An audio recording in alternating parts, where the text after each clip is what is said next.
വെറും 5 മിനിറ്റ് മതി കേട്ടോ. വായിലിട്ടാൽ അലിഞ്ഞു പോകുന്ന ഈ ഒരു പുഡിങ് റെഡിയാക്കി എടുക്കാൻ വേണ്ടിയിട്ട് തീ പോലും കത്തിക്കേണ്ട ആവശ്യമില്ല കേട്ടോ. നല്ല ടേസ്റ്റുമാണ്.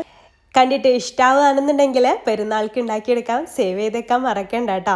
അപ്പോൾ ആദ്യം ബൗളിലേക്ക് 1 കപ്പ് പാൽ ഒഴിച്ച് കൊടുക്കാം. പിന്നെ 200 ഗ്രാം കണ്ടൻസ് മിൽക്കും 1/4 കപ്പ് ഫ്രഷ് ക്രീമും ചേർത്ത് കൊടുക്കാം.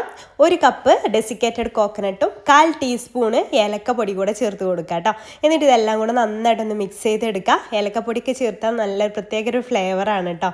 അപ്പോൾ അത് മാറ്റി വെച്ചിട്ടുണ്ട്. ഇനി നമ്മളിത് ബ്രെഡാണ് കേട്ടോ ഇതിലേക്ക് വേണ്ടിയിട്ട് വേണ്ടത്. ഞാൻ വലിയ സാൻഡ്വിച്ച് ബ്രെഡാണ് എൻ്റെ കയ്യിലുണ്ടായിരുന്നത്. അപ്പോൾ അതാണ് എടുത്തിട്ടുള്ളത്. ഇപ്പോൾ ചെറുത് നല്ല സോഫ്റ്റ് ആയിട്ടുള്ള ബ്രെഡ് എടുക്കാൻ ശ്രദ്ധിക്കുക.